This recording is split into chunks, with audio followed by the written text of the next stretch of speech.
Pul! Oh! Ya!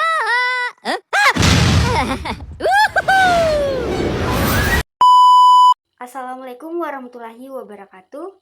Perkenalkan, saya Nur Fadila, mahasiswa aktif Universitas Borneo Tarakan, Fakultas Pertanian jurusan Agribisnis. Hari ini saya akan membahas topik yang sering kita anggap remeh, padahal manfaatnya ini sangat besar jika kita mengelola dan memanfaatnya dengan benar.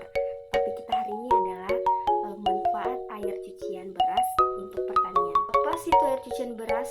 Setiap kali kita akan memasak nasi, tentu saja kita membersihkan beras terlebih dahulu. Nah, air cucian beras inilah yang sering kita buang begitu saja ke selokan, parit, ataupun halaman. Padahal tanpa kita sadari, air tersebut mengandung berbagai zat gizi makro dan senyawa organik yang bermanfaat untuk tanaman. Jadi, ibu dan bapak, selama ini yang kita anggap limbah, ternyata justru menyimpan potensi yang luar biasa untuk menunjang pertanian berkelanjutan, terutama naiknya harga pupuk dan kebutuhan untuk mengurangi dampak pencemaran dari bahan kimia pertanian. Apa saja manfaat air cucian beras bagi tanaman dan tanah? Yang pertama, itu menjadi pupuk cair alami, dan yang kedua, meningkatkan kesuburan tanah, dan yang ketiga, mempercepat pertumbuhan tanaman, dan keempat, mengurangi ketergantungan pada pupuk kimia, dan kelima, ramah lingkungan. Cara penggunaan air cucian beras yang benar.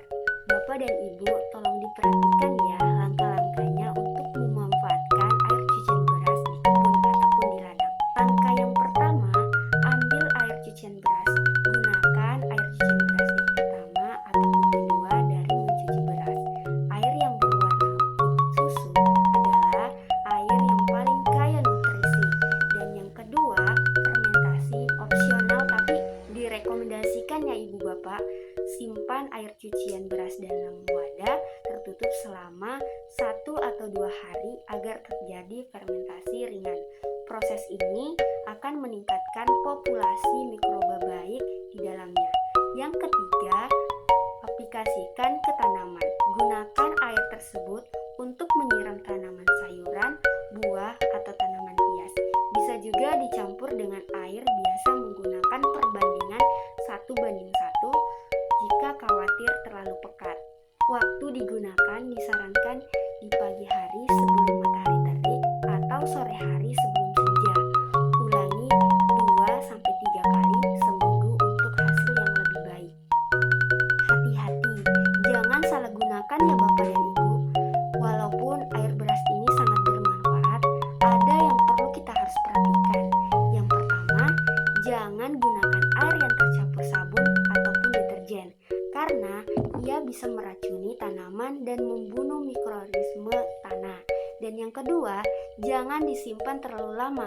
Kalau disimpan terlalu lama, lebih dari 3 hari, air ini bisa membusuk dan menimbulkan bau tak sedap. Gunakan segera atau fermentasi dengan E4 untuk menghasilkan yang lebih baik. Dan yang ketiga, jangan menyiram terlalu banyak, gunakan secukupnya. Tanah yang terlalu becek itu bisa menimbulkan penyakit akar. Bapak dan Ibu sekalian, mari kita mulai mengubah cara pandang kita terhadap limbah rumah tangga. Air cucian beras ini yang selama ini kita anggap tidak berguna ternyata menjadi sumber daya yang sangat bermanfaat bagi pertanian kita. Dengan cara sederhana, murah, dan ramah lingkungan, bisa kita meningkatkan hasil pertanian yang memperbaiki kesuburan tanah dan menjaga keberlanjutan lingkungan. Mari kita praktikkan di rumah dan lahan kita masing-masing. Sedikit demi sedikit, perubahan ini akan membawa manfaat besar bagi kita yang generasi muda selanjutnya. Terima kasih atas perhatian Bapak dan Ibu, Sobat Tani. Semoga hari ini bermanfaat dan bisa langsung dipraktikkan di rumah. Wassalamualaikum warahmatullahi wabarakatuh. Salam tani, bye-bye.